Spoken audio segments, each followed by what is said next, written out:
सदगुरु सदगुरु जी महाराज ने धन्य हूँ धन्य हूँ धन्य हूँ। राम सभा में राम राम सा राम राम सा। हमने अनेकों बार सत्संग में सुना है कि सदगुरु की शरण में जाकर परम मोक्ष की प्राप्ति हो जाती है। उन्हें मोक्ष मार्ग का पूरा पूरा ज्ञान होता है। यदि पूरा ज्ञान नहीं है तो वे शिष्य को कैसे रास्ता दिखाएंगे। ऐसे गुरु जिनको मोक्ष मार्ग का अनुभव नहीं है, उनके सानिध्य से शिष्य भी इधर काल के लोक में ही रह जाएंगे। ऐसे मोक्ष मार्ग ना जानने वाले गुरु हद में अर्थात इधर ही रहने वाले हैं, पर पहुंचाने वाले नहीं हैं, इसलिए वे हद के ही गुरु हैं। ऐसे हद के गुरु संसार में बहुत मिल जाएंगे और वे शिष्य को उतारने का आश्वासन देते रहेंगे और शिष्य भी आशा लिए डोलता रहेगा, परंतु हद के पार करके अगम के देश में नहीं जा सकते। आदि सदगुरु सुखराम जी महाराज ने ऐसे हद में रहने रखने वाले गुरु के अंग लक्षणों का वर्णन हद गुरु पारक के अंग में किया है, ताकि समस्त जगत ऐसे समझ कर सदगुरु धारण करे। बाहर की क्रिया जा बताने वाले तो गुरु हद में ही रहेंगे ही। आदि सदगुरु महाराज ने इन तीन साखियों के माध्यम से समझाते हैं कि देह के अंदर का ज्ञान देने वाले में भी हद गुर होते हैं, जिसका वर्णन इन साखियों में किया गया है। द्वादश कवल ने छेदिया इण काया में जोय, जब लग सुन सुख राम के सब हद का गुर होय।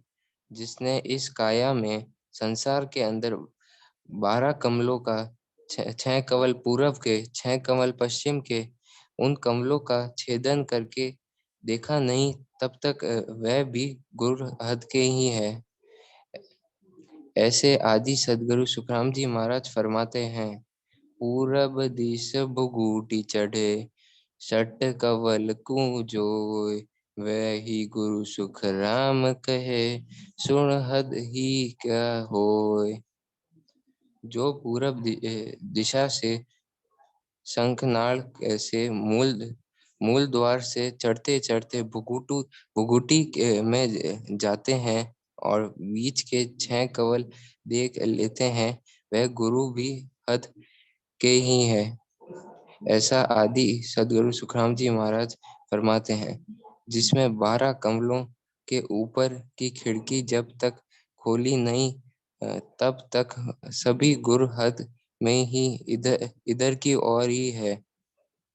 ऐसा आदि सदगुरु सुखराम जी महाराज फरमाते हैं, बारी द्वादश ऊपरे जब लग खोली नाय, तब लग सुन सुख राम कहे सब गुर हद के माय। इन साखियों से ये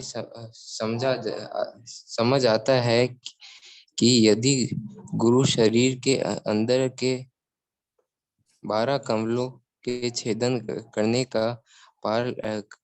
का भेद नहीं जानता है, तो वह गुरु हद का गुरु है, सदगुरु नहीं है। ऐसे गुरु को त्याग कर शीघ्र ही सदगुरु की शरण में जाना चाहिए। ये 12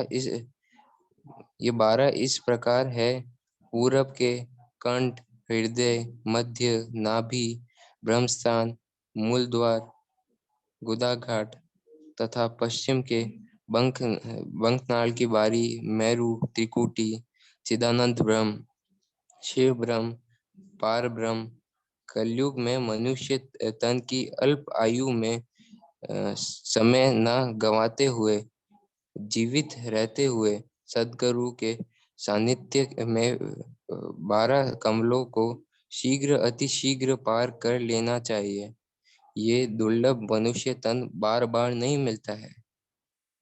सदगुरु का सानिध्य मिल गया तो उसका पूरा पूरा लाभ लेना चाहिए। उनकी शरण में रहकर विधिवत सुमिरन कर 12 कमल के आगे की खिड़की भी इस जन्म में ही खोल लेनी चाहिए। राम राम साहब, प्रणाम। राम राम। बहुत अच्छा लिया आपने, बहुत बहुत आभार आपका। इसी तरह से बराबर तैयारी करते रहें और आगे की और साखियां लेते रहिएगा, आगे भी संगत में आते रहें, यही आपसे निवेदन रहेगा। राम राम।